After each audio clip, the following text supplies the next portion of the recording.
Welcome to the Clive Barker Podcast, episode 117. I know Jose already did an intro on the main part of the podcast when we get into it, so I'll try to keep this short. This is episode 117. It's a news episode, plus we talk about Duels of Blood, so go to www.duelsofblood.com and you'll see exactly what that's about. It's a neat thing we did for our listeners and for all Clive Barker fans everywhere. www.duelsofblood.com, all one word. So go check that out. And our special guest today was Max Lichter from the Pyramid Gallery. So anybody who's been to a horror convention, you've probably seen his puzzle boxes. They're great. I have one myself, and I love it. And we always look for an opportunity to have Max come on. And he and the Pyramid Gallery are co-hosting this Duels of Blood project with us. So on this episode, we talk about news, we talk about the Duels of Blood program, and we also talk about, as kind of a bonus, we talk about a Clive Barker story that's unpublished. So you probably haven't read it. It's called The Cart, the Sacks, and the Wall of Souls. So that's a really short story, but it's really cool, and we talk a little bit about that without spoiling it, because I think it's going to be likely published in an anthology at some point in the near future. Before we get to the main episode, though, I do want to talk about Don Bertram's Celebrate Imagination. So Don Bertram's shop is dedicated to benefiting the arts and medicine program at Texas Children's Cancer Center, and up to 50% of the proceeds support the program, where the artist Don Bertram volunteers monthly. So please join us in donating to the program at the Texas Children's Cancer Center. There's a link in the show notes and on the main site at clivebarkercast.com that will take you where you need to go to get one of his prints or art book and help out this wonderful program. So any friend of Clive Barker's is a friend of ours, and we thank him for his support. All right, so hello, friends. Welcome to another very special episode of the Barker Cast. As usual, you have Ryan, Rob, and myself. And we also have someone else joining us today, and you've heard him before on our show for some of the Hellraiser movie discussion episodes, which were maybe high number 30s, early number 40s, and Books of the Damned episodes as well. So if you're lucky, you have one of his magnificent Hellraiser boxes on your shelf, too. It's Max Lichter, Assistant Gallery Administrator for PyramidGallery.com. Welcome, Max. Hey, nice to be here, guys. Thanks for having me. It's always fun. It's always really fun to be able to talk to you. Awesome. So do you guys want to talk about a little bit of news first? Yeah. So I guess first thing, Rob, this was one that you had found. Intronauts did a podcast performance of They're Mad They Are. Yeah. I listened to it. It was, just one guy he did like a reading of it. That's what it was. I've never read the story myself. I think the issue that I have there is that this is the story that Clive did the first chapter, and then other people kept adding on to it. Yes, it was deviant art. Yeah, and so for me, the story got worse and worse as it went along. Oh, I never. So it's not worth checking out. Well, I liked the opening. It was really promising, but everybody had to top the last person and make it more, crazier. Oh. And so it just sort of went off the rails, I think. Okay. What was the title of the book again? They're Mad They Are. Okay. It was supposed to be a project that was a collaborative project from Deviant Art. It was called an Odyssey project. I think this was the 2? Odyssey 2, yeah. So it was supposed to invite members collectively to create the ultimate Deviant Art book for publication in 2013. And Clive presented a monologue that was called They're Mad They Are to spark the entries. So I think I remember that vaguely. I think it involved, wasn't it a woman, and then there was a monster that appeared or something? Like you said, Ryan, it was just, there were a lot of entries, and sometimes it was hard to keep track of which ones were moving towards the next stage, I guess. Yeah. So is it still available online to read? Or I'm sure it must be. It says here that the compilation was finally completed in June of 2013, and the illustrated compilation is set to be published in digital and hard copy together with a behind-the-scenes feature. Oh. So, I guess... Oh, there was also art, I think, right? Art was part of the competition. Yeah. Yeah. you not only could write an entry for the story, but you could also contribute with some artwork to illustrate it. Yeah. That's a neat idea, I think. I remember the first time I saw something like this that involved Clive Barker was A Street with No Name, A Story with No Title, or it might have been the other way around. A Story with No Title, A Street with No Name. It was started by a website back in the 90s called Kaleidoscope Art or something.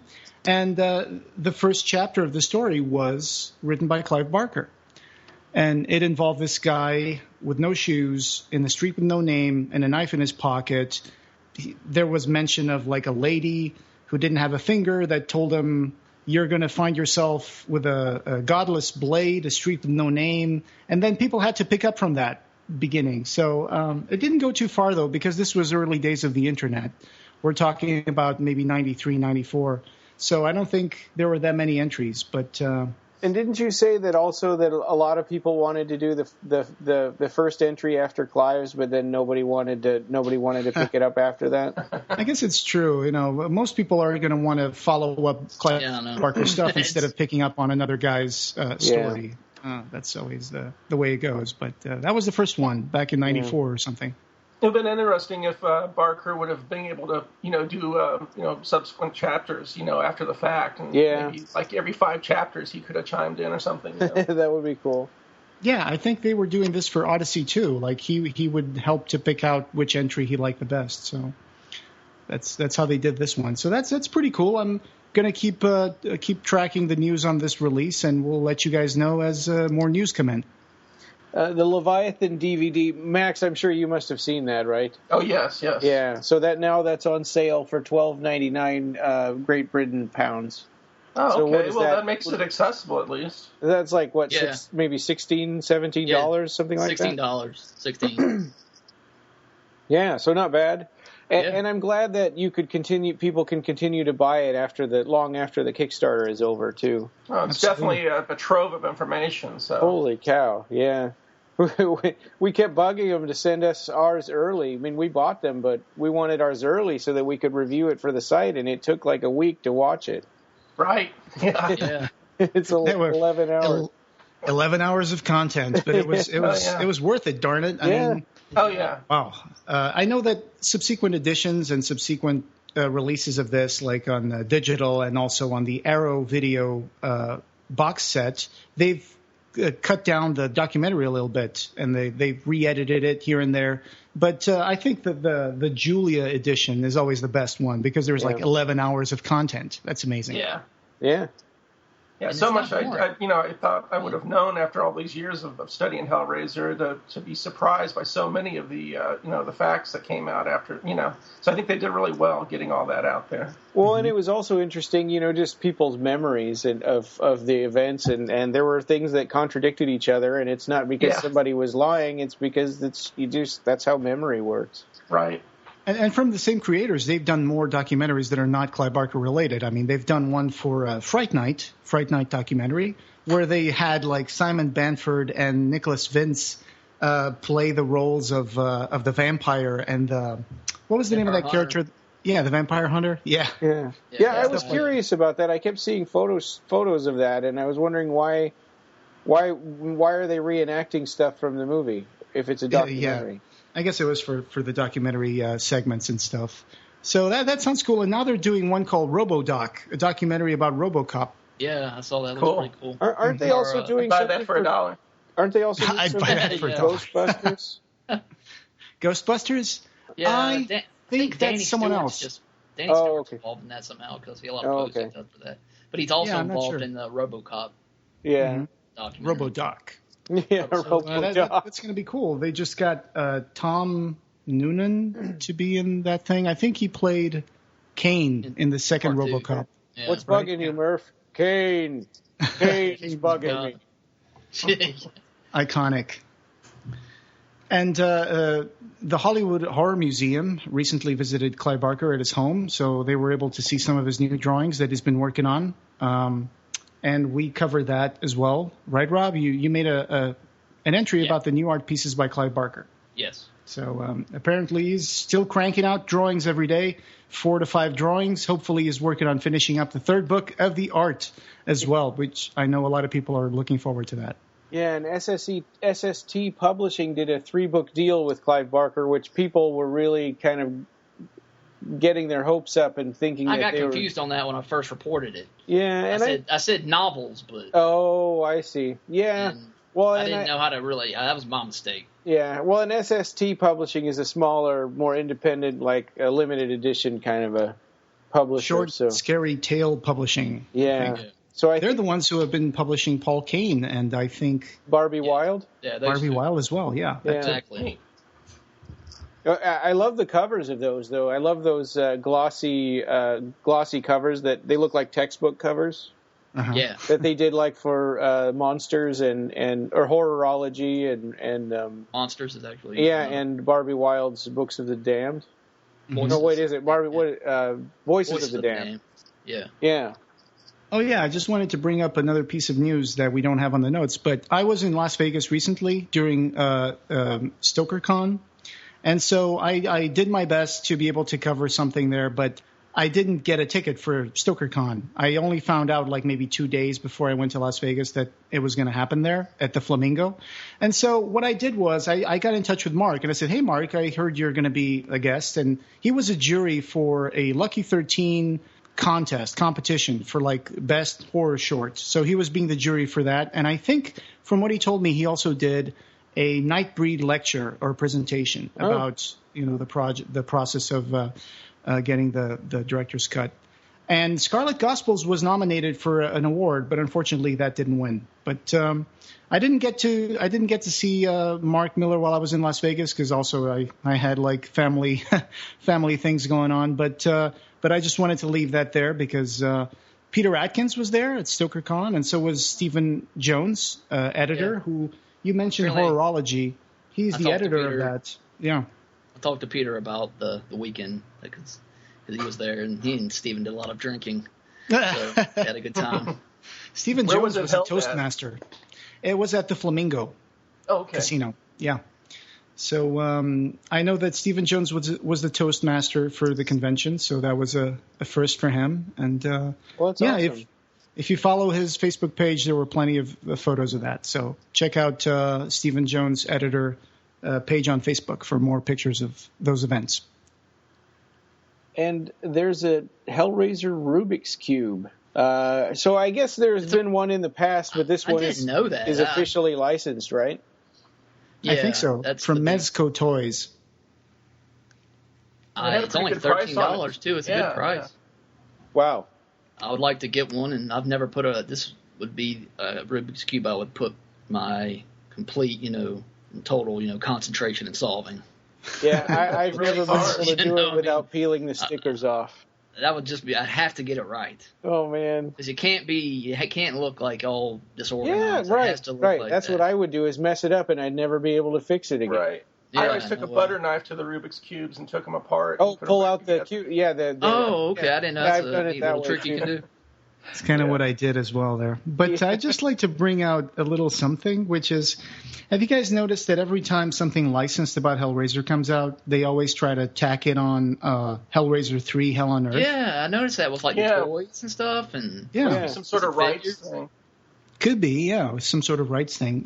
Because, for example, I have the little Funko Pop Pinhead, and it says Hellraiser 3, Hell on Earth. And that's weird.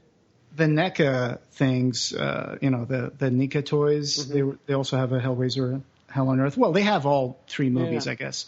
But now this one says Mezco Toys, Hellraiser 3, Hell on Earth Lament Configuration Puzzle. Weird. So interesting that they always go back to Hellraiser 3 for these things. I don't know why. Must be some sort of loophole, I guess.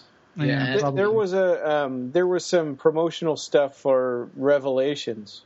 On Xbox Live, you could buy like a Hellraiser T-shirt and a puzzle box for your avatar to hold, and then when he's standing there, like a brick wall would open up and Pinhead would like reach out and like reach at you and stuff. That was so cool. Yeah, but it was for Hellraiser Revelations, which kind of wasted. But I still got it anyway. I didn't really like the idea of supporting that movie, but yeah. Max, how's the gallery doing? Any new boxes on the way?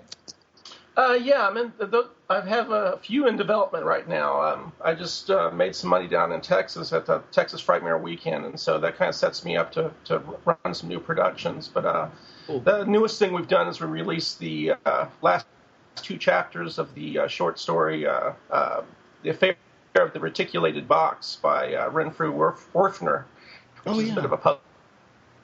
But chapters 3 and 4, we released them from the pages of Cenobium magazine, the fan magazine put out back in the 90s.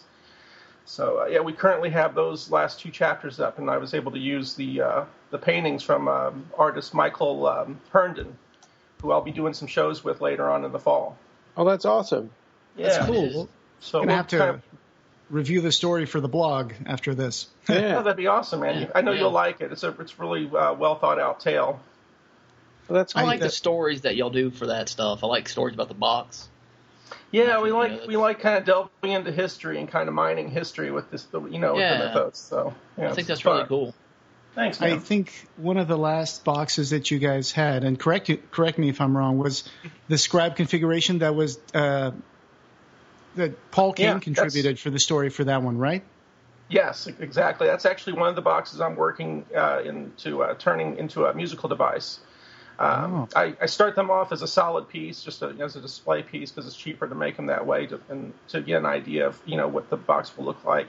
Mm-hmm. But as I get additional funds, I convert them into music boxes. So that's one of the ones I'm working on, making a music box next. Oh, cool! It's a really cool design. So with Paul Kane writing the story, that was such it's just so cool to have him be a part of the gallery page, and he's real excited about actually having the box itself. So. Yeah, and his last book, Snow, is still out there. So if you guys haven't read it, go check it out. Yeah. If you're a Nightbreed fan, there's a Nightbreed screening. I'm not sure if we're going to put this episode up in time for that, but I don't think so. It's going to be Friday the 27th. I guess after this tomorrow. We'll remind people on the Facebook page about it. Yeah. So it's tomorrow in Maine at the Smitty's Theater in Sanford International Film Festival, and it's going to be screened at 7 p.m. So go check it out. Yeah, Aunt Bobby's going to be there as a special guest. Oh, that's awesome. Oh, great. Is it going to be definitely theatrical, or is it going to be the director's cut? It's going to be the director's cut. Oh, great. Wonderful. Oh, cool. Yeah. The takeover has begun. She's there to promote her that film she's doing, Stuff for the Little Children, which is based on that Stephen King short story. Excellent. Speaking of Aunt Bobby, she's been saying that she's been recording audio commentary for Cop Rock. Because apparently they're putting that out on video. I know when we interviewed her the first time, I tried to find it so that I could watch those, to prepare, and they weren't available anywhere. I'm not familiar with the TV show. Are any of you guys familiar with it? Heard that. It's like it was kind of like Hill Street Blues, but a musical. And the only thing I saw of it was like 5 minutes. We watched it, and my dad said, "This is dumb," and he changed the channel. Oh well. I have to get into that as soon as they release that Cop Rock thing. Yeah, so, that sounds cool. So she starred in that as well? Yeah, I guess so. What kind of role did she play? Do you know? I'm not sure. From the pictures I've seen of Cop Rock, she's wearing a police uniform, so I'm guessing she's a police officer. Oh, there we go. Interesting. Some big changes happened to our podcast, right, Ryan? Oh, yeah. So, Libsyn has done a really good job of making the transition seamless. So I thought that we would have to start all over on iTunes and stuff, but actually all the reviews and everything stayed in the same place. But we moved from Podomatic to Libsyn, and that's mainly monetary. And also they had cap on how many episodes you can store, where Libsyn has a cap on how many you can upload in a month. So I will be able to put the old episodes back on, like 1 through 20 have been missing, and I've already gotten 1 and 2 back in there. Excellent. Yeah, so that's pretty cool. It's also going to cost less. It costs about half as much. So maybe we won't be having to focus so much on fundraisers like we have in the past. Yeah. Those are always fun, though. Yeah, no, I agree. I really like doing them, and I think we did a lot of fun kind of creative stuff with it. Yeah, definitely. You did a brief announcement called Heads Up, We're Moving, which I think if you're a subscriber on iTunes, you might have gotten that on the feed, right? Yeah, and actually, okay. I put that on. That was supposed to be our last recording on Podomatic, and I put that in there to tell people, hey, you're probably going to have to resubscribe, on iTunes. But it turns out they don't. They really didn't have to. Oh, and another news, on play.google.com/music, we are now on Google Play as well. There's now a new category of podcasts on Google Play, and the Clive Barker podcast is there already. So if you look it up, you'll find a page of the Clive Barker podcast where you can subscribe to it as well. And I also found out that in 2014, BlackBerry podcasts shut down, so I'm going to stop putting that outro that says that we're on BlackBerry. And also, Xbox Music Store doesn't have, as far as I can tell, doesn't have podcasts anymore either. Yeah. Don't forget the Zune. Yeah, right. Yep. Yeah. I'm trying to think of the app I use when I mow my grass. I listen to you guys a lot because I can listen basically the whole show. It takes me to cut the grass. So I'm trying to remember the app I use to get you. I think it's Is it Android? Yeah, it's an Android app. We're also on Stitcher, Libsyn, TuneIn, Pocket Cast. It's probably TuneIn. Yeah. Oh, is it TuneIn? Yeah. Okay. I think, and yeah, we just added Google Play, and I think that's the only new one. I hope you guys have listened to our last episode, which was the Simon Saysy interview. That was really interesting. That one, yeah. Yeah. Simon Saysy is the guy who designed the lament configuration. So it was a very up-close and personal talk with Simon Saysy, who's fighting illness right now. So make sure you guys go listen to that episode. Check out his stuff on Facebook. Yeah. We were fortunate enough to, at the Texas Frightmare weekend convention, to actually have his boxes on display. He sent us a couple loaners for the, I'm trying to remember the name of the configuration. He basically burnt them into wood, and he used his own blood that he would get from his treatments. Yeah, that's what he was telling us. And so we were able to tell everybody about it, and people were just like in awe of these boxes, because it's a real work of art as far as somebody that's actually using these horrible treatments he has to go through, and to actually make some art. So it's a real pleasure to share those. His box is the Lament Reconfiguration Obscurita box. That's right.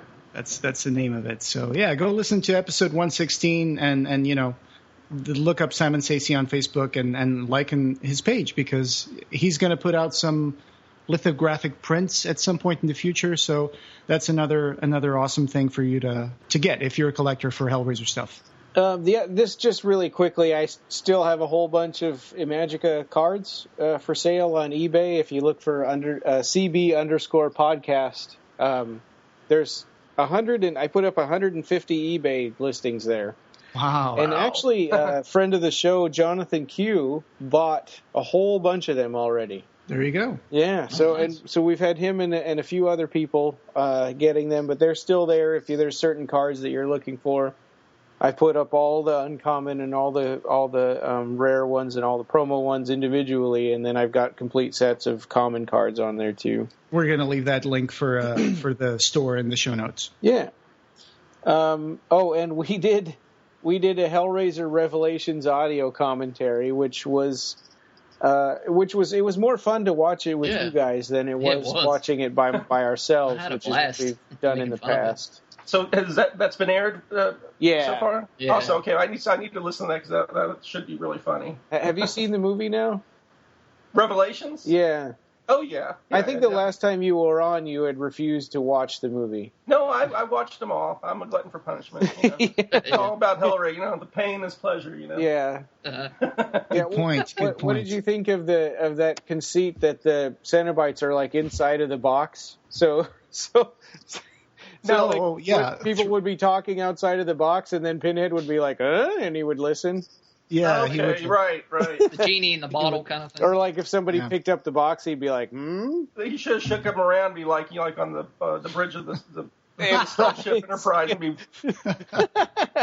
That's a great one, yeah.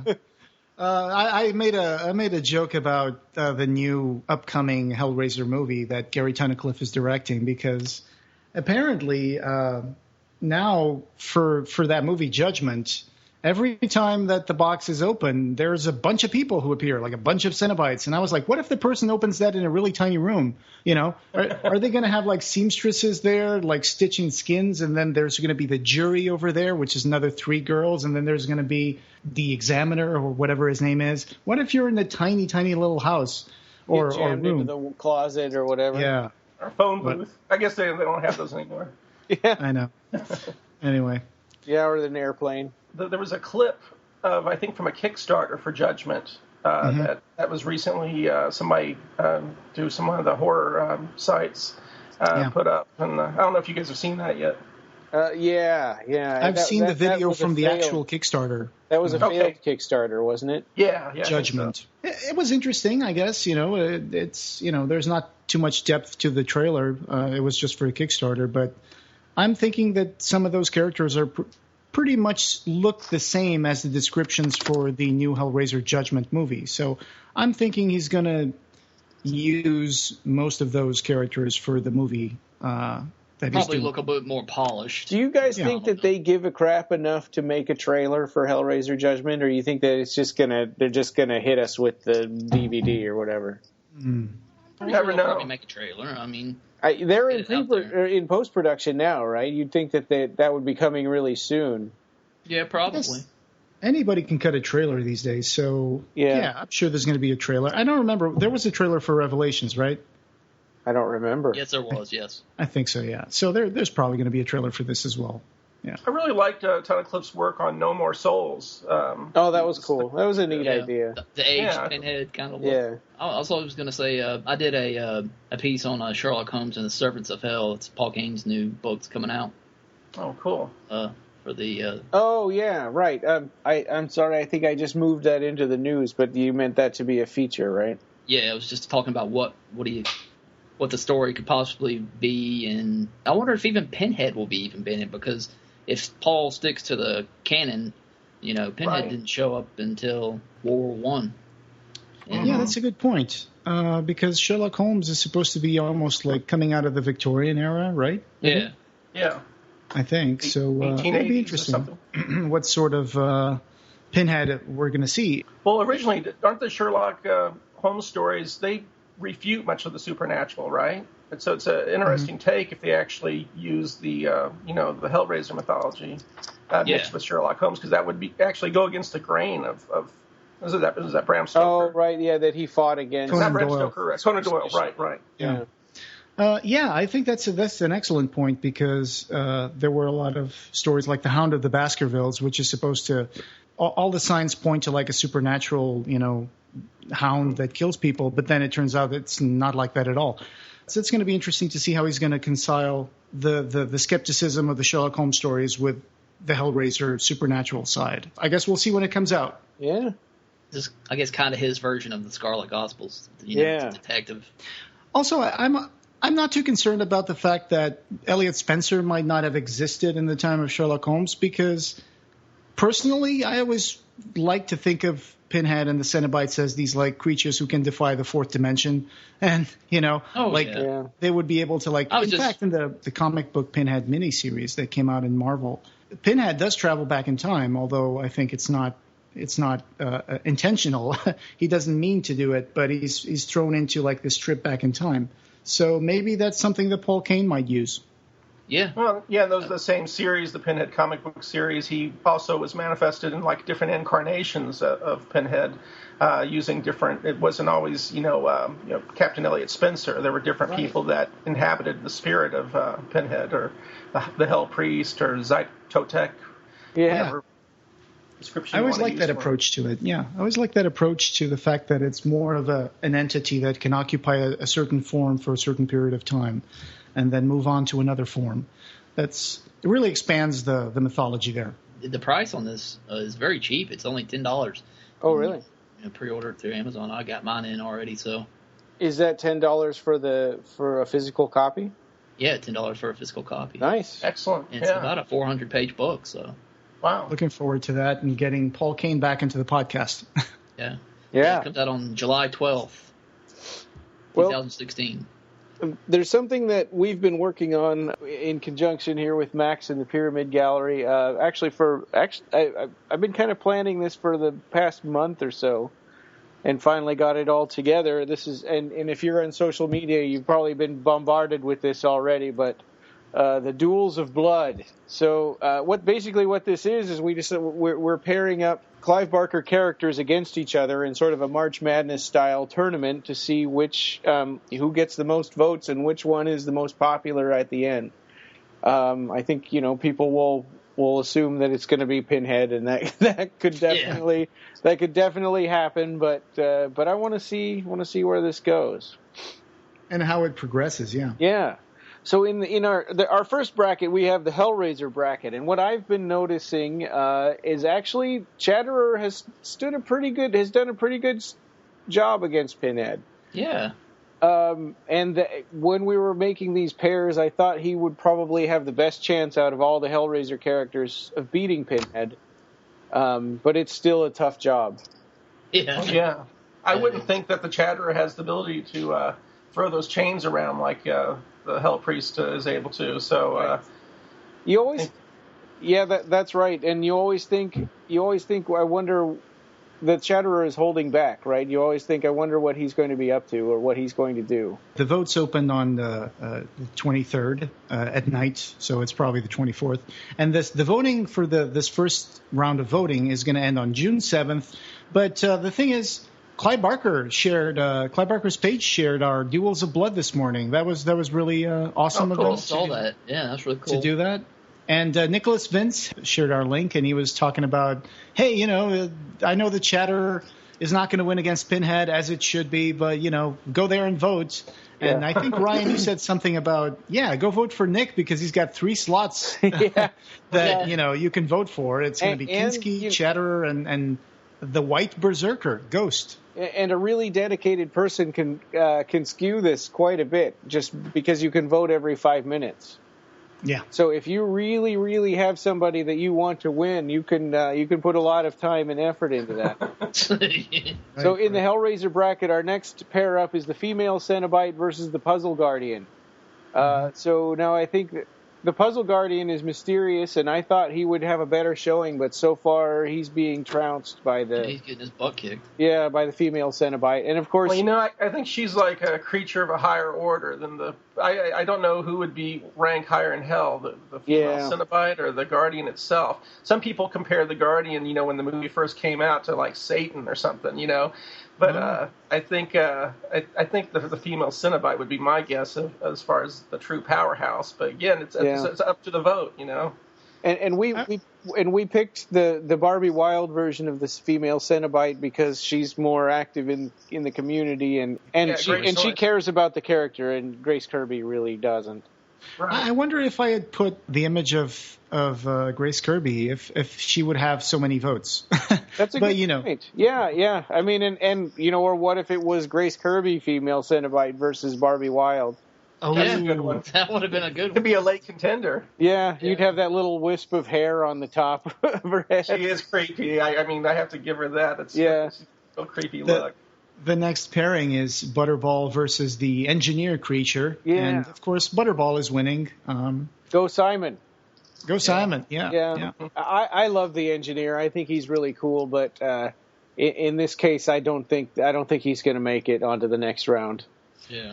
I wish that we had seen more of the engineer on Hellraiser 2. I know I've seen some pictures of behind-the-scenes scenes that were cut, and I'm hoping Arrow Video Box has more stuff on that. But, there were some scenes that the engineer was supposed to appear in Hellraiser 2 that never made the cut.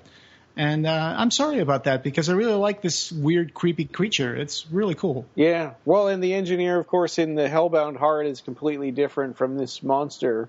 Yeah. And you've got the engineer talked about in what movie was it with 5, I think. Yeah. Where Inferno, but it turns out he's Pinhead, right? Yeah. There's actually an engineer mentioned in the story, the affair of the reticulated box that's on the Pyramid Gallery site. So that's even another engineer appearance. So there you go. Next up this is kind of weird, but it's Dr. Chenard versus Leviathan. Yeah. Because Dr. Chenard was kind of like Leviathan's puppet. Yeah, literally. Yeah. So, of course, Leviathan is ahead, which not surprisingly.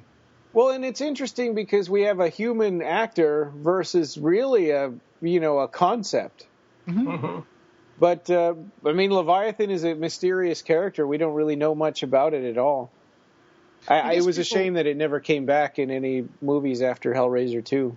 Yeah. I guess people may see Dr. Chenard Cenobite as like an opposing force to Pinhead, and so they probably don't like him that much, even though he's really cool. I mean, he gets a lot of hatred out there. I know that. Because he killed all the Cenobites. I used to hate him because he killed all the Cenobites so easily, and because he made all those doctor puns and stuff.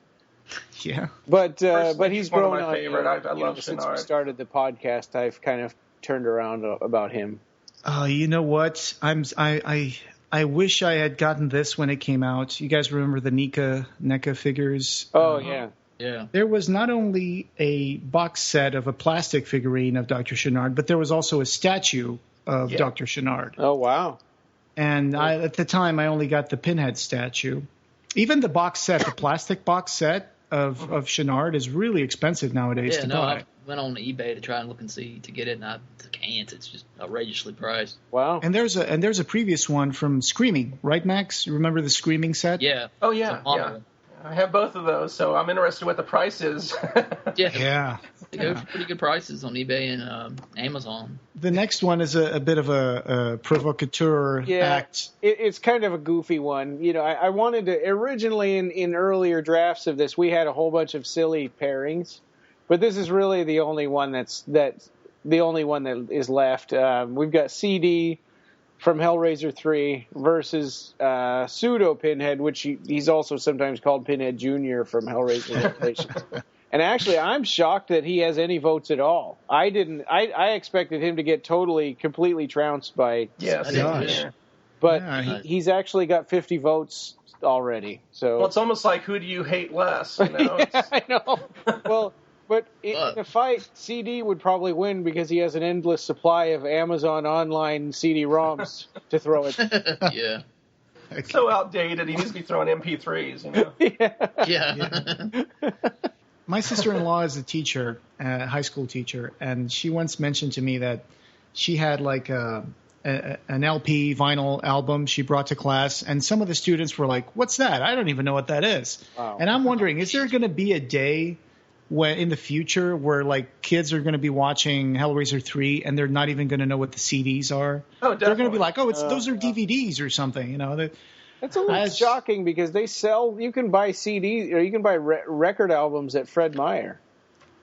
Yeah, that's true. That's been a resurgence in vinyl and stuff like that. So, as a collector's thing, just like VHS. It's weird that nowadays there's people who go on old warehouses and thrift stores and go look for like collectible VHS tapes.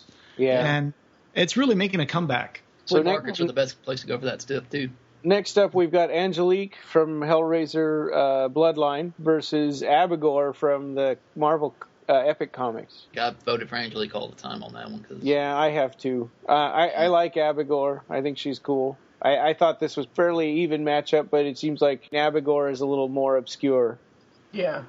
But no matter what, Angelique is just more stunning as far as just everything about her, you know, as far as the whole concept of the Cenobite. So yeah, they came up with the idea for Angelique after watching Sister Act, according to Gary Tunnicliffe. Yeah. Oh, so she's got like a nun's habit on her. Yeah. I see. Yeah, kind of. I just wish in Bloodline for Angelique, I wish they would have not cut so much material that was shot originally for that character.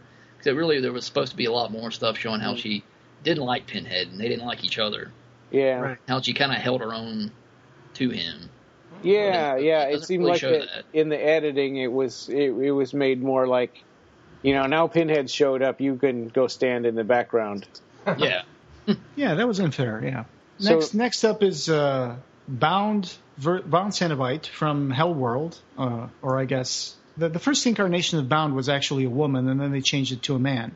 And Bound versus the Wire Twins from Inferno. And the Wire Twins are ahead. The Wire Twins are actually pretty popular. I think they're probably the best, or really the only good thing that came out of Inferno. Yeah, I just want to say that. Yeah, I think the Cenobites, the Chatter Cenobite that's like half a body. The torso, yeah. The torso, and I hope they were pretty cool Cenobites. But other than that, yeah, I didn't care for them. And these past few days, I've been watching this one, and it's been kind of neck and neck between these two up until recently. The Wire Twins have kind of pulled ahead. Yeah. We've still got all the way until June 7th, so we don't know which way that one's going to go. I have a theory about the popularity of the Wire Twins, which is basically it stems from the scene where they give Craig Sheffer that underskin massage. Yeah. Right. And it's kind of iconic, and also it comes from that paperback cover, right? Yeah, from exactly. Yeah. So I guess people take a liking to that scene, which is pretty cool. It is iconic Hellraiser. And then the only two human characters in the Hellraiser bracket, we have Tiffany versus Julia. Tiffany. Yeah, I mean, Tiffany's doing a good job, but Julia is, Julia's a star. Oh, man. This was kind of closer than last time I checked. It wasn't this bad. Yeah, I just refreshed all the votes myself, and yeah, there are some changes. But yeah, I believe it. Julia, I think, should get it herself. Yeah, and Tiffany really only says one line, right? Right. It's hard to compete with that because, Julia is such a strong character and such a charismatic villain. And, of course, she's going to lead the way. But who knows? Like you were saying, if you're into Tiffany, go ahead and vote, and you can vote every 5 minutes, and you can probably turn the tide. Yeah. Yeah. Just, make sure to get sleep and water and food. So the magical bracket. So basically, these are kind of loose bracket terms because we've got the magical bracket and the bloody bracket, but really we had characters from movies and books and comic books that didn't fit into Hellraiser or Nightbreed, and that's what these two are. So here, our first pairing, we've got Harry D'Amour versus Gentle from Imagica.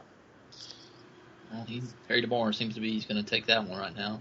Yeah. Well, and Harry D'Amour is probably more well-known. I mean, for a lot of reasons, not just Lord of Illusions, but, he's in... Scarlet Gospels. He's in 3 novels and 2 short stories. Mm-hmm. Yes. And, hardcore fans know who Gentle is, but, I guess casual fans wouldn't know who Gentle is. And plus, have you read Imagica, Max? Yeah, I have. I've just read. There's how many books? Like 2 books currently, or is it just the 1 book? Well, it's 1 book, but there was one publishing of it that was split into 2 parts. Ah, so that's maybe what I have then. Yeah. I just read that first chapter, or not the first chapter, that first edition. Then I guess they fooled me when that paperback came out. I saw Imagica 2 on the shelf. I'm like, what is this? Exactly. Yeah. So Harry D'Amour is winning by a wide margin, which Gentle is cool. I haven't read Imagica since it came out, really. I mean, I think I've read it twice in the 90s. Gentle is almost like a messianic figure, I would say, because I don't want to get into spoilers for Imagica, but not only is he the guy who's going to fix everything, he's a magician. He's one of the world's. He's like the Barker versus Doctor Strange, I would say. Yeah, that's right. Exactly. He's almost like a video game role playing game character too, because he has amnesia and he has to go on this epic quest to learn who he is. That's true. Yeah. Well, Harry D'Amour comes more from the hard boiled detective thing, but crossed over with the Barkerverse again, which puts him in touch with a lot of like crazy stuff, like the exorcism on Wyckoff Street and all the stuff that happens in the Great and Secret Show in Everville. So he's a strong character, especially in, Scarlet Gospels and stuff like that. So he's more fresh in people's minds. Yeah. And, of course, Scott Bakula. Yeah. That right there. So next we have Rawhead Rex versus Christopher Carrion. And this one has been kind of neck and neck, and for a while Rawhead was ahead. But now it's Christopher Carrion, and I wonder do you think that maybe the Rawhead Rex movie is hurting him? I don't know. I do know that we did a deliberate choice to use a picture from Steve Niles' adaptation, the comic book, the graphic novel that was adapted by Steve Niles, instead of using a picture from the movie, because with the cross-eyed. I felt you felt that would have been a little unfair for Rawhead Rex. It might doom him.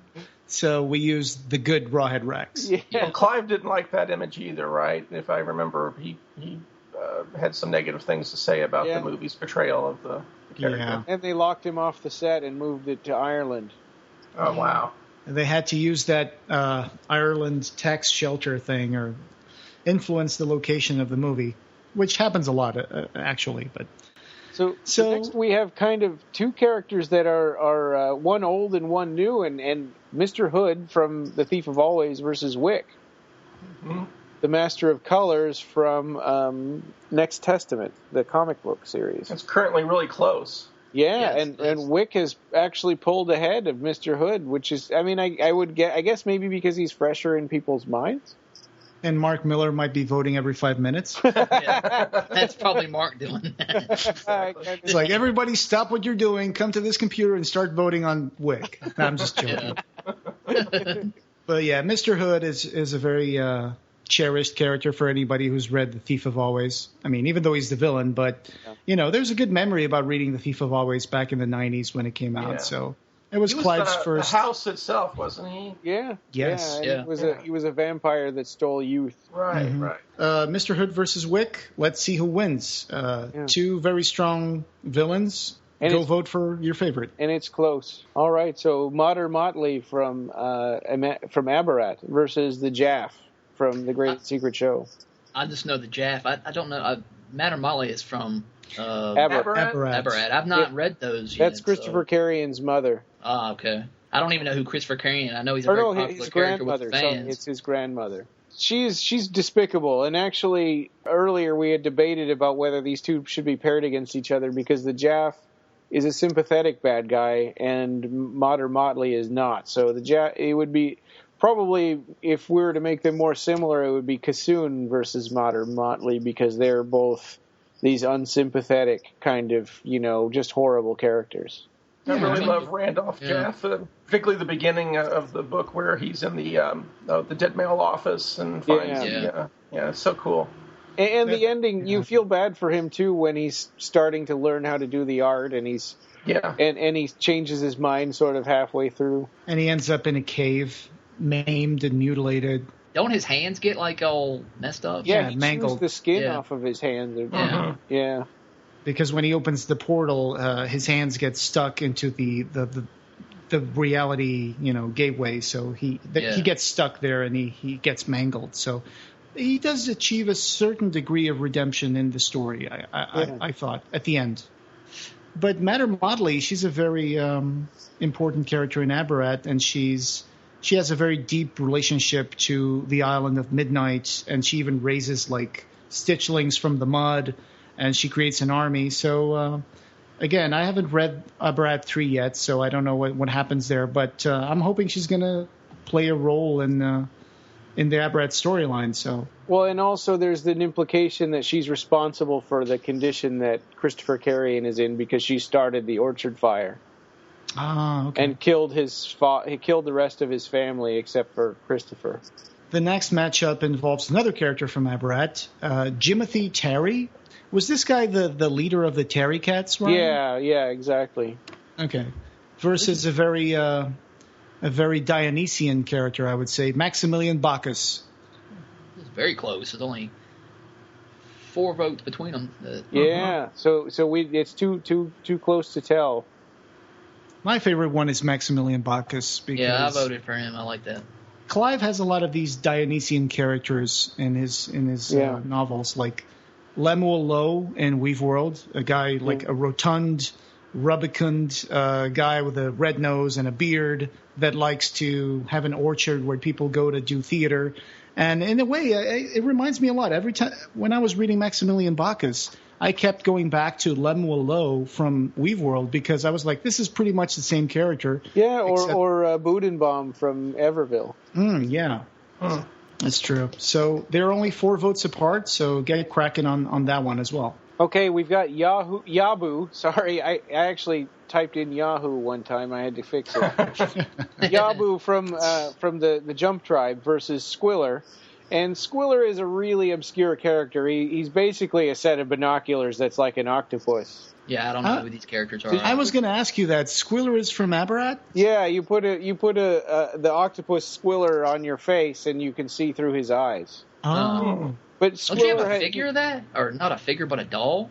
I don't think so, no. Oh, what were those dolls you had? The Jump Tribe. So Yabu is one of those. Oh, yeah, Jump Tribe. But gotcha. yeah, but Squiller's from Abarat. Candy uses him as binoculars. But yeah, I think he ends up dying from being out of the water too long. Oh, that's sad. Yeah. Next up are two big characters. Pyopa from Imagica. Pyopa the Mistiff. Pyopa Gentle's lover, who's a very charismatic character. And the Nilotic, which is from Sacrament. Yeah. They both have elements of male and female in them together, which is kind of a Clive Barker theme. The Nilotic was a creature from Africa, right? That got split into two different sides, Jacob Steep and Rosa. Yeah, Rosa McGee. I particularly like the character of Jacob Steep because in Sacrament he is a character who kills the last remaining animals from a certain species. So he's like a species annihilator.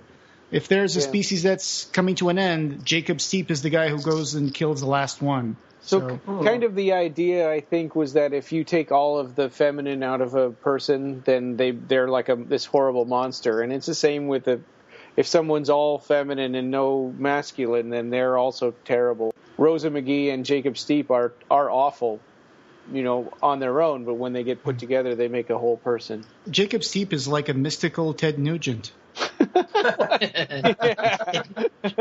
Okay. Or Donald Trump. Next Donald Trump.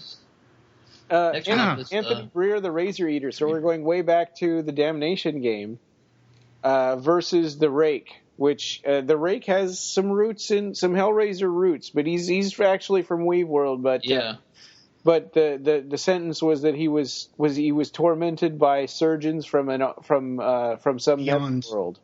The surgeons from Beyond. He was a former lover of Immaculata from Weave World, and then he got operated on by the surgeons from Beyond, which I'm going to say they're the Cenobites. So yeah. I like that connection. Yep, and he becomes this kind of mindless howling assassin. Mm-hmm. And he is beating the Razor Eater, right? The last time I checked. Yeah. He is, yeah. Well, he's pretty intimidating. We put a picture of Richard Kirk on the battle there. So it's pretty impressive. I love Richard Kirk's work. So next up, we've got the Nightbreed bracket. So this is interesting, and it's really hard to choose between Cabal and Baphomet, which is our first set. It's almost like Shenard versus Leviathan. Yeah, it is. Yeah. It is, yeah. Honestly, whenever I vote, I can't pick, so I just have been alternating. Max, do you own the director's cut of Nightbreed? Yeah, I do. Yeah. And it's also on Netflix, so I generally just play it on Netflix, but yeah. Oh, yeah, sure.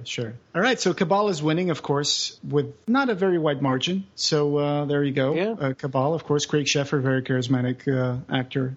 It seems to me like the characters that have been portrayed by people have an advantage over the ones that are simply literary. Yeah, well, but Baphomet did have an actor. I mean, just not for very long, I guess. Sure, that's right, yeah. I never knew Baphomet was played by an actor. I always thought it was just a built kind of set. A maquette or something. Design. Yeah, it is. Yeah, I never knew it was an actor until the director's cut. Yeah, his name was Bernard Henry. He was an African-American actor. I don't think he did a lot of stuff, though, to be honest. If you go check Bernard Henry on IMDb, pretty much just this one and maybe another credit appears under his name, so I don't know what happened to him.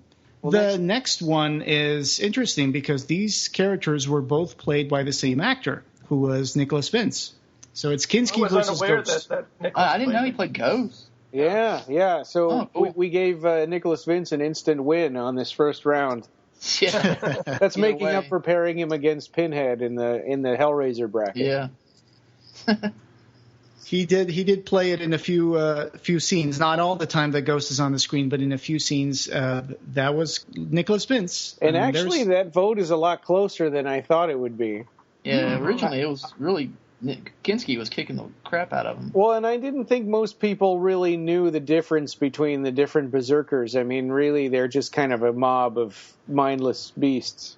Yeah. So did he have equal time, the Ghost, in the theatrical version? He gets named by Simon. Onaka? Yeah, Onaka, because he says Ghost, and what was the other one? Slaughter, I think. Slaughter. Yeah. Yeah, to get their attention, so they let go of Laurie. I see. The next matchup is interesting because I thought this was going to go the other way around, but Laurie versus Dr. Decker, the Mask. I've been voting for Laurie because, well, we know Ann Bobby, and I wanted her to win. Sure, I voted for like her David too, the first time. Cronenberg, and I like Dr. Decker, but I just think he's too overemphasized in the theatrical cut. I just think the fans really latch on to that mask. Oh yeah. They want him to be like a Jason Voorhees or a Freddy. or Michael Pinhead even. Yeah, exactly. Next up is Peliquin versus Shunasasi, which is really hard. I have no idea because just any minute it's different every time. Right now, there's only 2 votes difference between both of them, so neck to neck. Or should I say, tentacle to Quill. Quill, yeah. Thank you. There you go. Yeah, and both probably the most popular Nightbreed monster characters out of all of them. Yeah. And then we have Eigerman versus Ashbury. And this is not close at all from the last time I saw. Now, I'm very surprised. I'm unfamiliar who Eigerman... he's the sheriff, right? Yeah. Okay, yeah. I'm very surprised that Ashbury is ahead because I think as a character he's not very interesting to me in the story of the movie. I always thought of Eigerman as much more, a much more colorful character. Well, he's a better actor for sure. But Ashbury has a more prominent role in the director's cut. Mm-hmm. Yeah. We have 2 creatures that almost don't feature in the movie at all, which I think is a shame. Like Mexico versus Chocolat. But they are in the comic book, the Boom Studios comic book. So. Yeah. And I think people are probably just voting based on how cool Mexico looks. Right. Probably. Yeah. It's pretty cool. Actually, thinking back on it, I probably should have done Leroy Gom versus Devil Lude instead, because those are characters that people, they actually have speaking parts and. Yeah. Oh well. I do tend to favor more Chocolat because of the story that Clive Barker wrote for her in the Nightbreed Chronicles, which is a really awesome book. Yeah. She gave birth to a nest of giant eggs, and then they hatch in a nest made out of priests' clothes. The villagers go there in the cave, and they find out that the eggs have hatched, and there's these beautiful little babies. And one of them starts reciting the Lord's Prayer at the top of his lungs. And he was taken to the Vatican and kept there for years. So that's something I would just – that's like a movie right there for me. Yeah. Yeah, I don't remember Mexico's backstory if he has one. I think he just speaks. Does the baby actually grow up in the Vatican, or does it stay a baby? I'm not sure if I think in the comic book, didn't it stay a baby? I think so, yeah. It stayed a baby, right. Interesting. And Mexico was the guy who didn't speak. He just speaks with his little neck hands, his little neck limbs, and then he uses that to communicate what he wants to tell. And he's also supposed to be a good lover, I think. So there you go. Well, that's all you need to know about. Yeah. Makes up his character good. All right, Lylesburg versus Rachel. So Lylesburg, even though he's played by Doug Bradley, is actually losing by just a tiny, tiny bit. That's surprising. Just 3 points. Yeah. Maybe because Lylesburg is not a very sympathetic character. He kind of freezes in the tension moments and is like, it takes like Boone shaking him and saying, you got to get up and do something, and that's true. And I wonder how he got the job of being their leader. Well, and he also just hassles everybody, and he's kind of a Debbie Downer. Yeah, Debbie Downer. Another cool match is Onaka versus Narcisse, and they're almost tied, 85 to 84 votes on each. Wow, I just voted, so I think I made it. Oh, weird. When I first looked at that, it was really kind of Narcisse was killing them. Uh-huh. I mean, a few days ago. This was just a few days. Go Simon. Wow. Well, actually, I mean, we like Hugh Ross, too, so I don't know. You know, I like both of them. And Simon's actually going to probably win as Butterball. Yeah. Yeah, probably. Also, both Simon Bamford and Nicholas Vince had their birthdays celebrated not too long ago. So, happy birthday to Simon and Nico. And also happy birthday to Christopher Lee, because he was born on the 27th, which is going to be tomorrow at my time zone. And if he was still alive, he would be 94. So, wow. Yeah, that was a great loss. So next up we have the Bloody Bracket. So we're back to, more miscellaneous characters. And we have Nyx, who everybody knows from Lord of Illusions, versus the Unconsumed from the Scarlet Gospel. This is a tough one, actually.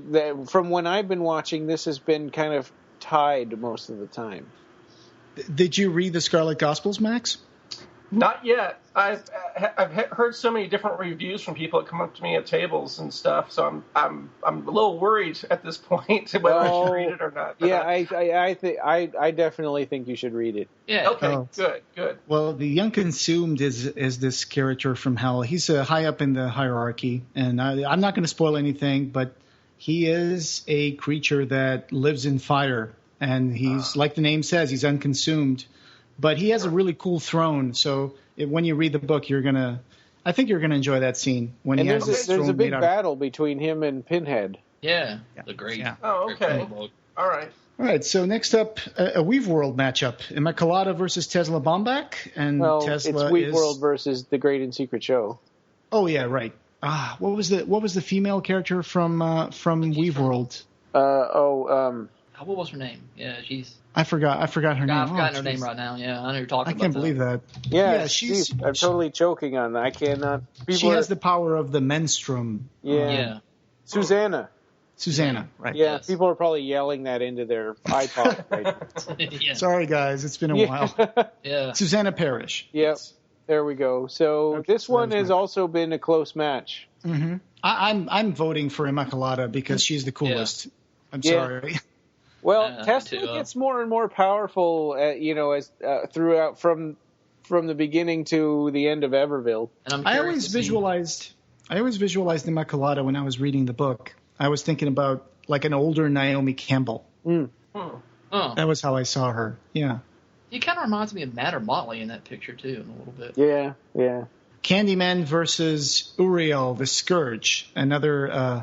An angel, actually, from Weave World. Yeah. And, of course, Candyman he's completely going to take this one, for sure. He's got like 3 times the votes that Uriel has. Yeah. Nobody. I voted for the Scourge, but I have voted for Candyman, too. So I've done both. I couldn't decide. I like them both. Yeah, I do, too. Then we've got Jacobok Botch versus Domingo de Iberondo from Maximilian Bacchus. And Jacobok Botch, of course, from the book Mr. Begone. It's a quirky little book that came out of nowhere at the time when it came out. But, a fascinating book nonetheless, because I was reading it and I had just come back from Germany, from Gutenberg's home city of Mainz, which is a place where the ending of the book takes place. So I was like, oh, wow. Right. Oh, cool. I had the audio version of that book. I believe it was narrated by Doug Bradley. Yeah, exactly. Oh, that's cool. true, yeah. Domingo de Iberondo is a clown. He's a clown in Maximilian Bacchus's traveling circus. He's also based on a real person that's buried in a cemetery. Yeah. What's the name of that cemetery now? I forgot. But it's in London, I think. So I found a picture on Flickr of a headstone that had the name Domingo de Iberondo. And I was like, wow, what are the odds? I just put the name on Google and that showed up. And so I think I read an interview where Clive Barker did admit that he had seen a headstone with that name once, and that's how he had gotten the name for this clown. Yeah. So it's amazing the things you can find on the internet. Yeah. And we've got Simon McNeill from the Book of Blood versus the Yattering from the Yattering and Jack. And so far the Yattering has been taking it. It looks like he's likely going to win. Oh, boy. I'm trying to think of what if we had done the commentary track for the Yattering and Jack before we did this. If people would still vote for the Yattering. If we had put the picture from Tales from the Dark Side. Yeah. Because that episode, like The Gathering, is just I don't know. That's got the actor that played in Troll. Yeah, He's done a lot of stuff. He was in Willow and. Oh yeah. Yeah, that was a super low budget, and it was and because it was made for TV, they just hamstrung it. Mm-hmm. Yeah. The Book of Blood movie. That's where we took this still for Simon McNeil. I actually enjoyed that movie. That was cool. Yeah. There was a cameo by Doug Bradley in that movie. Yeah. Simon Bamford too. So what stories were featured in the movie version? They just did an adaptation of the Book of Blood. Yeah, it's the opening and closing stories from the Book of Blood. Right, so the Book of Blood, and then On Jerusalem Street. Yeah. Postscript on Jerusalem Street. So that was pretty much the story. And I would like to remind our listeners that there is an animated comic for the Book of Blood that came out. Right. Yeah. Enjoyed that. So the look it artwork up by Mr. Sam. And then you have two teenage characters, Harvey Swick versus Candy Quackenbush from Imagica. That's also a little close there, although a lot closer. Yeah. It seems that Harvey Swick is ahead. But just a few votes. Yep. We saved some of the best for last in my book. Some of these characters are actually some of my favorite ones from the books. Yeah, this next pair up is crazy. Yeah. Yeah, we have the city of Popolac from In the Hills of Cities versus Hepexamendios, the Unbeheld, the living god of Imagica. Yeah. And I think if we're honest, Hepexamendios is kind of an asshole. Yeah. Yeah. Yeah. He's not a very kind god. He's a very patriarchal, he's not that fun at all. This is completely tied. It's 56-56 as I'm looking at it. Wow, yeah. I did a presentation about Clive Barker in my creative writing class, and I talked about this god to the class and how he was kind of an asshole. I got some really shit looks for doing so. Oh. So just a titanic creativity that is required to make In the Hills the cities, where a whole city would just gather up together in a sort of a festival kind of thing, and they would strap themselves and make a giant made out of people, and then they would duke it out with another city. That is really like one of the stories that blew my mind when I was reading the Books of Blood. Me too. I started with Cabal, and then I moved to the Books of Blood, and that's when I really thought to myself, you know what, I need to buy everything from this writer. Yeah. That was the first story that I encountered after the Hellraiser movies was In the Hills in the City. So fantastic. It is pretty impressive. And then the last match, Judith Odell from Imagica versus Jacqueline S. We still don't have any news about the movie for Jacqueline S. I mean, I think that the latest news was that they were still looking for funding. Yeah. It's strange to me that they cast the lead character before they even had any money. Well, that's how they get the investors, you know. Yeah, I suppose. Yeah. You have to attach a big name to it, and then you have to shop around. And is it Lena Headey is her name, right? Yeah, from Game of Thrones, and she was in Dread. Yeah, and she was Cersei. Sarah Connor in the Terminator TV show. Yeah. Oh, wow. I never saw that one. I did get a message today from some of our friends, some of our listeners, and one of them was telling me that they didn't even know where we took this Judith Odell representation from, this painting that's on the Duels of Blood. So I had to let them know that was from the Imagica game. Yeah. And there's a lot of characters that were painted for those cards. So it's an amazing set, I guess. So go on eBay and check out Ryan's cards. Yeah. Shameless plug. Thank you. Yeah, so that was the last one. You can keep on voting every 5 minutes if you want to, and the voting will end on June 7th. And we were going to originally do a round per week, but we really we wanted to be able to do commentary and podcast, at the end of each round and the beginning of the new ones. June 7th, we will be hopefully getting Max back to the podcast, and we can discuss a little bit about the results and what's the next round of voting is going to be like. So, stay tuned for that. Speaking of the next round, I did want to run something by you guys and maybe by the listeners too. Would it be more fair to have the winner, say if you're in the Hellraiser bracket, right, and then in round 2 you have Pinhead versus the female Cenobite? So Pinhead versus the one directly below him?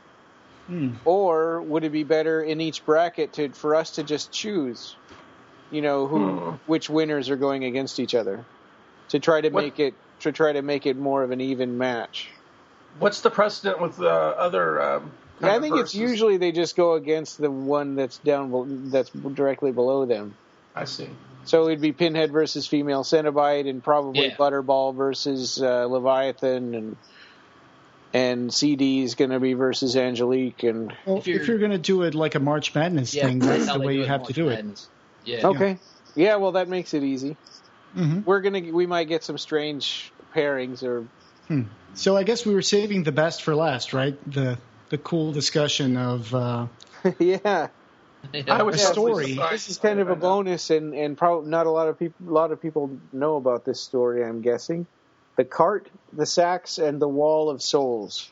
That's right. We got this story from Seraphin, so it's an exclusive, like Rob is saying. We finally have an exclusive about Clive Barker stuff, and this is a short story that we got from Seraphin, and they were like, "Hey, you guys can talk about this on your show. Just please try not to spoil it too much because we're still considering it for publication at some point." Yeah. I'm going to go ahead and say just in a few sentences what the story is about. So we have a main character called Michael. He's traveling to his wedding, and he comes across a man driving a cart full of sacks. The sacks' contents are pretty grisly. There's a war going on. There's an emperor whose army is apparently on a warpath. In order to protect the cart driver's village, they need to build a wall that, as the title indicates, would be a wall of souls. That's pretty much the story, and it's a fantasy story. It's another example of the fantasy world that Clive gave us with stories like Candle in the Cloud, except this one isn't meant for children. It's a fantasy story, and I think also kind of a morality problem. Sure. That was what I took away from it. Is, who was right? That's right. Yeah, and we can't really give away what the morality issue is, but I think it was really interesting, and hopefully we'll be seeing this story published in a compilation somewhere. I think it would make a great, like a mini play or some sort of presentation. I think it's really cool. I think it's also an early draft, so it'll probably be quite a bit different, by the time it's finished, or at least a little different. Nolan Clive, he could probably turn this into a huge novel. Yeah, maybe so. Yeah. Something like that, with his imagination. Yeah. There are some very dark descriptive moments here. Although I did say that it's kind of a fantasy story, but there's almost no magic in it. And the Emperor's army isn't an idealized fantasy army like, with knights and shining armor. They're guys who kill, loot, maim, and carry muskets. Yeah. No, I was actually looking up the names to see if this actually was taking place in our world, because it seemed very much like, it could be straight out It reminded me a little bit of Tortured Souls. Kind of this weird loose. Yeah, it's hard to pinpoint. Didn't they have limos? Yeah, they did. Yeah, but if you drive out of town, you get raided by bandits. Yeah. Anyway, back to the story. The locations do seem to be made up for this story. Like Max was saying, I also Googled up the names, and I didn't come up with any real locations. It's just the usual way that Clive creates names and a geography for his story's locations, but we don't really get to see a lot of these villages and cities either. They're just there as a backdrop for the action. And apart from the main character, the cart driver, and a band of anonymous generic soldiers, that's about it. So it's a really short story. Clive usually layers things a bit more when he makes longer stories. His latest book of erotic fiction and poetry and prose, Tonight Again, is a shining proof that Clive has mastered the art of the short story. There's stories in that book that have like 2-3 pages. And still, I thought they were amazing. This story, however, left me wanting a little more. It felt to me like this was the opening chapter of a longer story that could be told. It kind of reminded me of what is that first story in Tonight Again? Scared? Tonight Again. I think is it? Afraid. That's it. Yeah, it reminded me of that one. It's kind of like, oh man, you just he kind of leaves you wanting to know more about what's going on, or. Mm-hmm. I was rather depressed by the story. I was kind of sad because I don't know. I kind of related to. Can we tell who the main character's name is? Michael. I just it starts off as this kind of happy guy who's going to go get married, and it just doesn't work out for him, and it's just very sad because I think a lot of people can, if you just go through life and, I just thought it was a tragic story about loneliness. Mm-hmm. Yeah, I think it was really sweetly sad though too, in the sense, you know what I'm saying? I think there is that element, but I think that there's a good mix of, like Brian said earlier, the morality of the situation that's going on. So I think it's really pregnant full of ideas. It's really a short story, but it's something I'm going to really ponder more. I just read the whole thing today before the show. It definitely made me think afterwards. It made me, question things. Yeah. I think there is certainly a gritty realism in this story. Yeah. In the way that war and the consequences are depicted. The war that's going on actually affects the characters more than the premise of the title, like the card and the Wall of Souls. Maybe you could argue that there was no magic about the card or sacks or what they contained. It could all be just superstition, folklore, and legend being passed around sometime in the mid-19th century. The existence of muskets and the fact that our main character is in several instances identified as a Christian certainly helps to fix the story down in terms of chronology and real-world feel. The villages and cities sound like made-up locations in Europe, and muskets were created in the mid-19th century. So that's the feel that I got from the time and place of the story.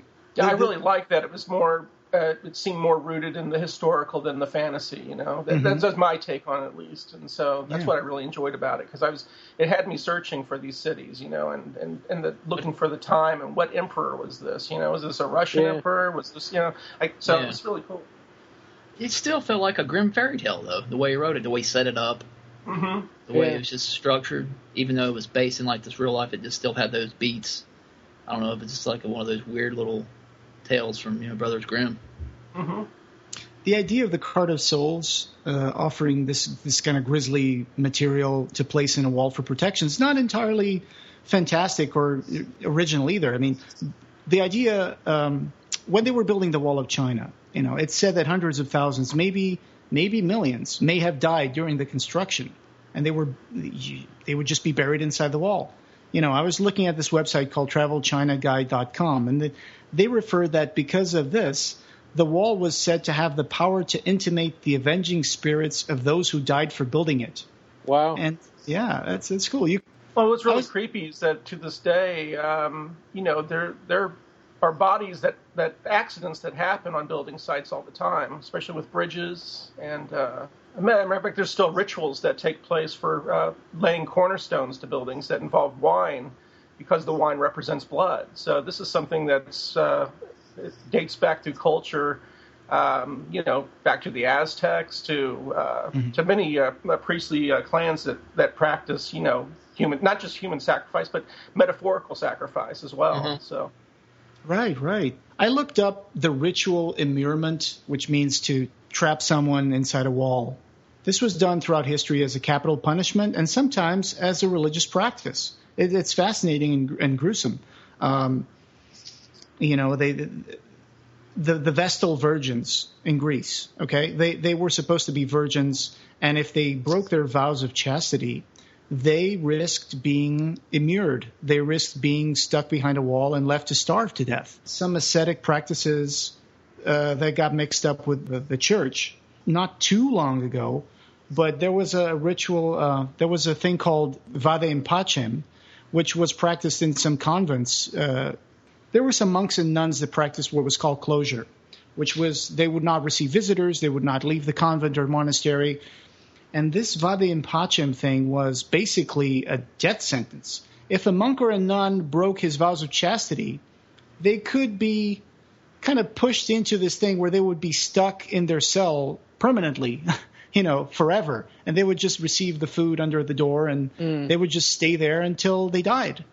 And it's gruesome. It's horrible. But echoes of this stuff over history. I was reading the link that you shared with us, Jose, and I totally agree. It was really horrible. There's this one, I would hate to die like this. The guy, there were apparently not a guy, but just some people that were built into like a wall, but there was like a tiny hole left open where they could still breathe. Mm-hmm. And they were asking for like water, just to make the torture even worse for them. Oh, jeez. I'm a claustrophobic, so I can only imagine what that would be like. But there's some idea that placing like remains into a building would give it some sort of power, I guess. And that's what this story brings up, is that the sacks that were in the cart, they contained souls in there, and then they would place those souls in the wall for protection against the Emperor's army. But again, we don't even know if this was actually true, even though there's a couple of passages in the story where, it seems to imply that there is something that is seen inside the bags. But I was just, like you said, it's a sad story because the second act of the story, to me, nothing really relevant to the story happens in the second act. Like you said, Michael, who was on his way to get married, he was going to start a family. He was going to be happy. He was going to live in his village. And all of a sudden, he finds this cart driver and ruins his life. Ruins his life, really, yeah. Yeah, getting on there. He goes on for like 11 years after that without being able to find anybody because the Emperor's army has been destroying villages and stuff, and people have been displaced. So he stays alone. I just, I wish that something more relevant to the story happened in the second act, and that was just it. I mean, for me, this is still great. I mean, I really enjoy the premise. It's fascinating. Most of the story I was hooked. I just felt like the story was more the narration of a slice of life episode, especially the first act of the story, and then it just kind of deflates a little bit until the end. So I wonder if more was meant to be filled in later on also. Could be. There's much unsaid about I don't want to say the happy ending, the possible happy ending. But if you read closely, it's not. The morose part is just a part of the ending. There's an uplifting part near the end. So without giving away too much, Yeah, there's a lot of ambiguity to the story. I wish I could go into more talk about it more in depth, but I don't want to give too much away. There's certain things that made me think there was some kind of religious aspects that went deeper, like with certain maybe going into like God, who God is in a way. But I just don't think I don't want to go that deep into it because I don't want to spoil it or if we're allowed to do that. Well, the fact that the main character is depicted as a Christian does influence his actions and does seem to make a moral choice about, what he does with the cart after the events that transpire in the beginning of the story. And I did like at the end the story kind of lets the reader and the narrator and the characters a little bit off the hook. In a way, because I expected something different to happen near the end. The tension kind of lifts, and you feel like the story put the characters off the hook, or did it? Because the story continues a little more, but ultimately we get a jump into the future where Michael, the main character, is like almost a centenary guy, and he's still considering a few things that marked his life ever since that episode where he met the cart driver. So very, very fascinating premise. I would like to see how the story evolves until it gets published. Well, Barker's work is that's the magic of his work, is that no matter what your system of belief or non-belief is, you can enjoy his work at any level like that. Yeah. It's not something that's black and white. It's something that can be enjoyed by all, and you can also entertain the ideas from various beliefs and non-beliefs, So I think the best writers are those that allow you to think in someone else's skin, So that's why I think that what this story does so well is that it's that type of story that does that, Yeah. I agree. I think you just nailed it. Ultimately, I'm happy about this story, and just like I said, it just felt, to me personally, it felt like it could go longer, but. The reason I like the size of it is because you guys just gave it to me yesterday, I think. So I'm really glad that it was a short story that I could digest in one day. True. But I wish that we had seen more about the geopolitical thing going on, the war thing. Who's the emperor? Who's this emperor? Why are they calling him the emperor? If he's invading their country, maybe they wouldn't be calling him the emperor, right? When Hitler was invading Poland, people weren't calling Hitler, the Führer. Or maybe they would call him something else. Whatever. I just think that I would like to know more about this war, because we don't get to see much of it except for that episode where they encounter those soldiers in the road. Towards the end of the story, doesn't Clive kind of jump around with time a lot? It's a grim fairy tale technique, isn't it? Except it's not he lived happily ever after. It's like yeah, I know. True. I mean, there's the last 2.5 pages. He jumps like first 11 years and then probably another 70 years. I really enjoy the story. Let's see how it evolves whenever it gets published. If it's going to be a Books of Blood Volume 7, that would be great. Yeah, that would really be cool. awesome. Yeah. Some stories that were from that era, like Lost Souls, and that could, they were from the time of the Books of Blood that could be put in there.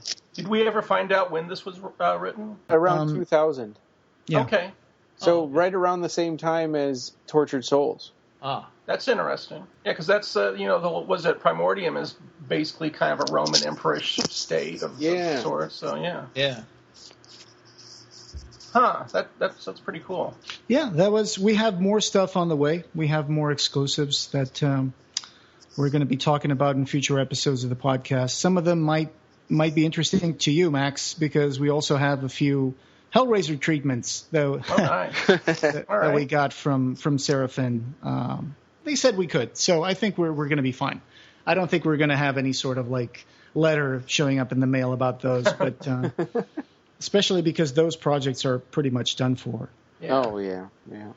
But yeah, we'd like to have you return to the episode, and we will probably throw you in the mix and get your input because you're one of the other guys that knows a lot about Hellraiser, so it's always a pleasure. Well, and plus we're going to be going over every round of this Duels of Blood tournament. Okay. So awesome. I'm interested. Excellent. It's going to start getting smaller in terms of the brackets for the Duels of Blood, so that's going to take less time as it goes along. Will there be a winner of the bracket, or are you going to take the winners of the bracket, and put them like Hellraiser versus Nightbreed? I mean, eventually it'll be one Hellraiser person, and one Magical, and one Nightbreed, and one Bloody, and The final four. Yeah. Semifinals and then the finals. Yeah. Well, that'll be interesting. So Max, the website for the Pyramid Gallery is at pyramid-gallery.com? That's right. Yes. So really awesome puzzle boxes. I have one. I got to meet Max at Mad Monster Party in New Jersey. No, not New Jersey. Cherry Hill. It was. That was Monster Mania. Monster Mania, exactly. That was my first convention. For the Hellraiser reunion. Yeah, that was really cool. That was our first show. So. Really? Wow. Great memories of that show. What are the next conventions you're going to be at? The ones I've actually bought tables for right now, I've got a Hellraiser reunion going to take place in Louisville, Kentucky. It's the Days of the Dead show. It's nice. I've bought a table for Spooky Empire in October. That's a show down in Orlando, Florida. Oh, wow. Maybe having a featured artist there by the name of Chris Watson. He does some realistic pencil drawings of the Cenobites, and he's actually commissioned to do a Philip Le Marchand drawing as well that we'll be selling. Ooh, nice. Awesome. We're doing the Kentucky one is going to be in Louisville, September 2nd to the 4th. Okay, excellent. That's the Days of the Dead. And then there's a real interesting convention I'm doing in Champaign, Illinois in October. It's called Dark History and a Horror Convention. And I did one of those last year. It was basically... It's besides horror, it's based on like serial killers and dark history, crime, and so it's a real interesting venue, especially since Philip Le Marchand, the version we use, is a serial killer. I'm able to straddle both the horror and dark history lines there. So kind of the Books of the Damned version of exactly the best one, the good one. Yeah, that and we'll be featuring I'm sorry, go ahead. No, I was just that painting I find online is just that it's like a portrait of him. Yeah, right. It's old. His eyes just don't look right. He just looks like a Do you guys know who painted that? I don't know. I don't. It's really good though. Just wondering. Yeah, I was just wondering if anybody knew who painted that one. It's pretty good. I love all the detail on that where it actually looks like a painting. You can see the cracks in the paint and everything. It's such a great portrait. It made it look aged really well. Yeah. You can see the cracks on his sanity as well. Yeah, really, you can. That's what the way he stares back at you from that painting, holding the box, like, It's really horrifying. It's very horrifying, very intimidating. Dark History Convention will be featuring Mike Herndon, who did the paintings for the Affair of the Reticulated Box story that I mentioned earlier. We'll be showcasing his artwork there. And I'll also be appearing with him in Chicago in November for the Days of the Dead in Chicago. Wow. So, yeah, we're trying to line them up. But all right. It takes... So when are you coming to Alaska? Hey, you guys build it, we'll come. Yeah, I know. I don't think there really isn't anything here in terms of like conventions and stuff. My brother, he puts on like a toy show. I mean, where's that at? Asheville, North Carolina. Okay. I'd entertain any kind of, especially if it's a bigger show. I mean, I'm not even smaller shows. Like this Dark History is just like a fledgling convention, but I just enjoy it because it's I get to meet all these people that that have really interesting books and art, and so it's just kind of I count it more like a almost like an artist retreat more than a convention. But it's growing, so I'd entertain just about anything if it's Well, I'll send you the link to their page. They have a Facebook page, so. Oh, excellent, Rob. Well, thanks. Yeah, definitely. Fantastic. We'll be sure to put links to these conventions on the show notes. Okay. So people are more aware of what's going on and where they might be able to find you. And of course, they should always follow your Facebook page and website. Well, thanks a lot, guys. Like I said, and I didn't mention the Spooky Empire. There's rumors that so far Doug Bradley has signed up for that. Cool. But there's rumors that there might be more added later. So, and generally that's what happens at some of the conventions is that a lot of people don't know what they're doing until, a few weeks in to the convention and they sign up, so. The one that's the Hellraiser reunion, do you know who's going to that? So far, the one in Louisville, Kentucky is Doug Bradley and Imogen Borman. Oh. A first or something for her because I don't remember her being in conventions. I think she's done like one or two now. Yeah, okay. We did a show with her. They set us. Days of the Dead is really cool. They set us up right next to the actors. That's for smart. The conventions. That's a really smart thing to do. Yeah, it's fun, and I got to sit next to Imogen at Days of the Dead in not Cincinnati, Indianapolis. And that was her first. That was her first show, and she was really excited about it. And I told her about all the different shows that she could go to. And so, there's rumors that she might be going to the Florida convention. We're not sure yet, but I know she is definitely going to Louisville. Cool, excellent. So, Days of the Dead, September 2nd to the 4th. Heather Langenkamp is going to be there, and she's now part of the Hellraiser family. That's I guess. Right. Yeah, that's right. Yep. So she's also going to be there as well as Tom Savini. To her. So, okay, cool. Thanks a lot for joining us. Thanks for promoting our Duels of Blood. And people go check out Pyramid Gallery. And thanks a lot for listening to us. You guys are awesome. Yeah, and duelsofblood.com is where you can go vote in this all the way until June 7th. Yeah, a fun show, yeah. All right. I learned a lot from you guys as far as some of the books. The magical bracket is where I might be a little weak at because I think a Magica might be my only step. I don't believe I've read Sacrament. I'm trying to think what else I have read though. But like I said, there's a few holes where I'm not totally up to date. You guys are my source for everything Barker. Awesome, man. Thanks a lot. It was a fun show. I look forward to doing more of them with you guys. Yeah, man. All right. Definitely. All right. We'll see you. Bye. Bye.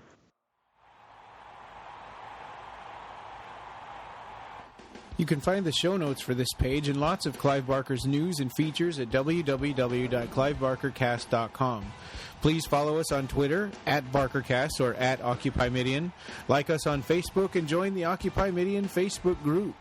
You can listen on the site or subscribe to the podcast on iTunes, Stitcher, Libsyn, TuneIn, Pocket Casts, Google Play, and Double Twist. Subscribe to our YouTube channel as well. Please take a couple of minutes and leave us a review on iTunes. It means the world to us and helps us spread the word about Clive Barker. The Clive Barker Podcast, or BarkerCast, is an independent editorial fan site and podcast that's not affiliated with or under contract by Clive Barker or Seraphim Films. This is a labor of love by the fans, for the fans. Thanks for listening.